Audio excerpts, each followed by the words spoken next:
আসসালামু আলাইকুম। আজকের রেসিপিতে বানিয়ে দেখাচ্ছি ফুচকা। বাইরের দোকানের মামারা যেরকম টেস্টের ফুচকা বানিয়ে থাকে বাসায় সেরকম টেস্টের পারফেক্ট ফুচকা বানাবেন। আমি খুব সহজভাবে দেখে দেওয়ার চেষ্টা করছি, আশা করি আপনাদের ভালো লাগবে। তো শুরু করা যাক। প্রথমে আমি 2টা আলুকে সিদ্ধ করে নেব। সিদ্ধ করতে বসিয়ে দিয়েছি। আপনারা আপনাদের প্রয়োজন মতো দিতে পারেন। এখানে ফুচকার টকের জন্য আমি একটা ডিশ তেঁতুল নিয়েছি। সেই তেঁতুলটাকে পানি দিয়ে 20 মিনিট ভিজিয়ে রাখবো। অবশ্যই পানির সাথে তেঁতুলটাকে একটু যাতে ভালোভাবে ভিজে থাকে একটু নেড়েচেড়ে মিশিয়ে দেব। এ পর্যায়ে আমি একটা কড়াই নিয়েছি। কড়াইতে তেল গরম করতে বসিয়ে দিয়েছি। তেলটা গরম হয়ে গেলে আমি ফুচকা দিয়ে দেব। এখানে আমি রেডিমেড ফুচকা নিয়েছি। আপনারা চাইলে বাসায় বানিয়ে নিতে পারেন। বাইরের যে কোনো শপে ফুচকা পেয়ে যাবেন, ভ্যানেও বিক্রি করে, কেজি হিসেবে আপনারা কিনে নিতে পারেন। তো এই ফুচকাগুলো ভাজতে বেশি সময় লাগে না। এই ফুচকাগুলো রেডি ফুচকা থাকলে খুব অল্প সময়ে এগুলো বানিয়ে ফেলা যায়। তো এগুলো দিলে গরম তেলে দিলে এমনিতে একা একাই ফুলে ওঠে, এতে নষ্ট হওয়ার চান্স খুব কম থাকে। আমি নেড়েচেড়ে ভালোভাবে ভেজে নিয়েছি। এভাবে আপনারা আপনাদের প্রয়োজন মতো ভেজে নেবেন। এ পর্যায়ে আমি একটা ডিশে সেই আলু সিদ্ধ হয়ে গেছে সেটা নিয়ে নিয়েছি, একটু লবণ দিয়ে দিছি। আমি এভাবে ম্যাশ করে নেব যাতে কোনো প্রকার দলা দলা ভাব না থাকে। আলুটাকে অনেক ভালোভাবে ম্যাশ করে নিতে হবে, কোনো প্রকার দলা দলা ভাব থাকবে না, এরকম করে নিতে হবে। যতটা সম্ভব আমি ম্যাশ করে নিচ্ছি একদমই স্মুথ করে। আলুটা ভালো সিদ্ধ হলে এমনিতেই ম্যাশ হয়ে যায়, বেশি একটা সময় লাগে না। আমি এটা হাত দিয়ে করেছি, আপনারা চাইলে গ্লাস বা অন্য কিছু দিয়ে করতে পারেন। এ পর্যায়ে আমি চটপটির ডাল দিয়ে দিয়েছি। ফুচকার টকের জন্য আমি তেঁতুলটাকে কষলিয়ে কাপটা বের করে নিছি।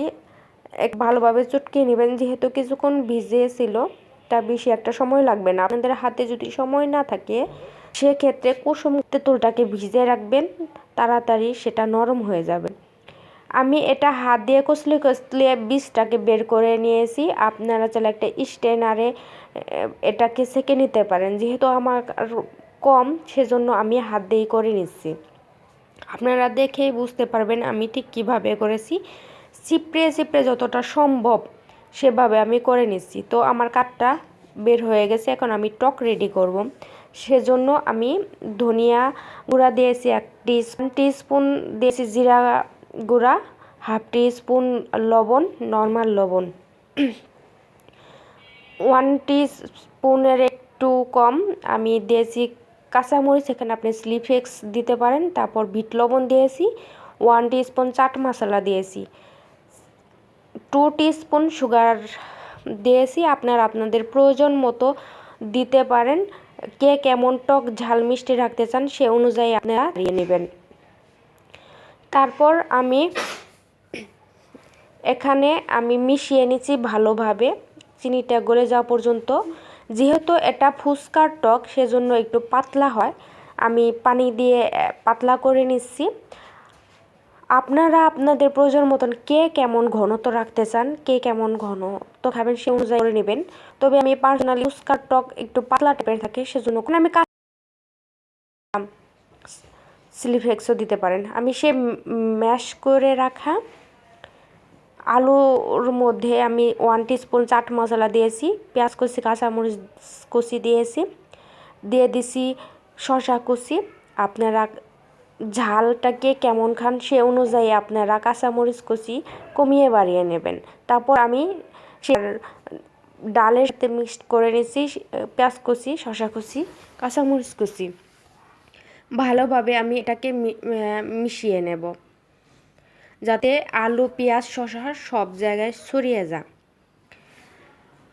এভাবে আমার মিশিয়ে নেওয়া হয়ে গেছে। আমি এখন সে ভেজে রাখা ফুচকা থেকে একটা ফুচকা নিয়ে আমি সেটার ভিতর একটু চাপ দিলেই ফেটে যাবে। তো সেখানে আমি পুরটা ভরে নেব। আপনারা কে কেমন পুর খেতে চান সে অনুযায়ী আপনারা দিয়ে দিবেন কমিয়ে বাড়িয়ে। আমি আমার ওজন মতো দিয়ে দিচ্ছি। আমি চেষ্টা করেছি, আশা করি আপনাদের ভালো লাগবে। এই রেসিপিটা একবার ট্রাই করে দেখতে পারেন।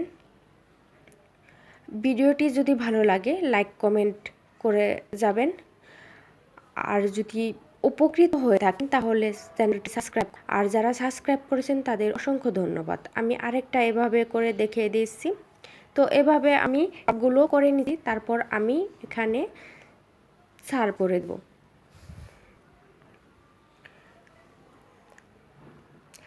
এখানে আমি সৌন্দর্য দেখার জন্য একটু ডিম গ্রেটার দিয়ে কুচি কুচি করে দিয়েছি। এতক্ষণ ভিডিওটি দেখার জন্য ধন্যবাদ। আল্লাহ হাফেজ।